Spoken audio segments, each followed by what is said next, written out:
Welcome my Patreon friends. I wanted to show you something that I think is really cool and it's really challenging for the mind. Now everyone probably knows the figure eight wrist roll. In my videos I always say figure eight wrist roll, figure eight wrist roll, figure eight wrist roll. This is the move you should learn. What I'd like to show you is an anti-spin version of the figure eight wrist roll. Now when we're talking about in-spins and anti-spins for wrist rolls, what we're saying is essentially as the chuck is spinning in rotation, a lot of times what's natural for the chuck to do is to do what I call a figure eight wrist roll extension, which is simply extending the arm and going with it. Extending the arm and going with this. This is an in-spin extension, and the reason why it's an in-spin is because the chuck is spinning in this direction.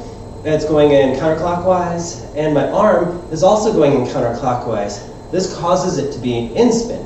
As soon as a figure eight wrist roll comes to the front, we're basically pulling it into a larger circle instead of keeping it at the wrist. Now this new one is a little bit challenging, and the reason for that is because you're going to go against the spin, so the accentuation points that you usually find are going to be in opposite points. When I say accentuation points, it's the kinesthetic feel of the chuck rolling through your hand. You're going to feel it in opposite spaces because we're moving against the spin. This is an in-spin. Then the anti-spin goes the opposite way, and it creates like a spirograph motion. Now if we add wrist rolls to that, it kind of changes the game a little bit. So let me show you how this works. First, we're going to do figure eight wrist rolls to the side, like so.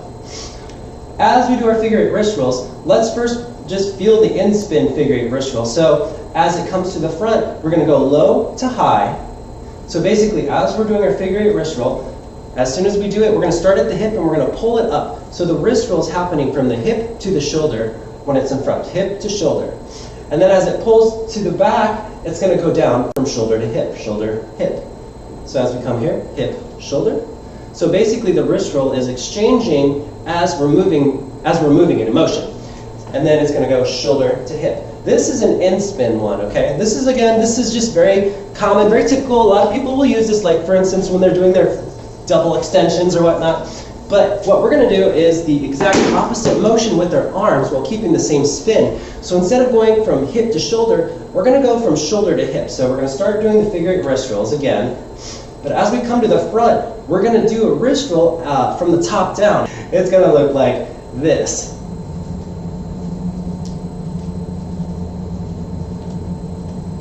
And the way that I describe the feel is, if you start your wrist roll with your elbow out, it feels natural if you're able to just kind of pull it down and under. So as you start your wrist roll, keep your elbow facing outward and pull it down almost like you're chicken and you're moving your chicken wing. Excuse me, I'm still sick. I've been sick all week, so thanks for your patience while it's been a little quiet. I'm back, I'm just still getting back into the hang of things.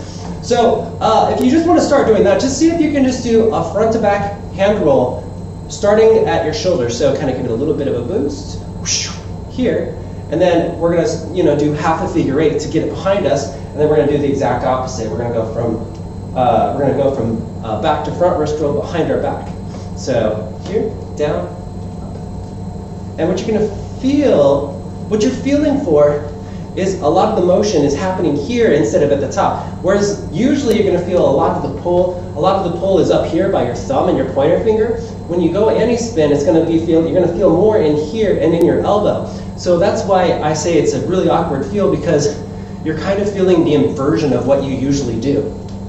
But it's also why it's good and healthy to be able to go both directions, the standard way, and also the anti-spin way. So that is your challenge. I hope you accept it. I'd like to see if anyone can do it. Also, don't forget flowtricks.net.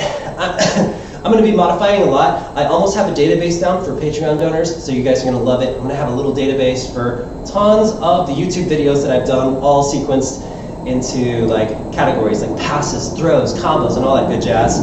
And again, thank you guys. Also, don't forget Dark Monk is giving away a fire nunchuck at the end of the month. All $8 Patreon donors or more are automatically entered. So thank you all again, and let's just rock 2018.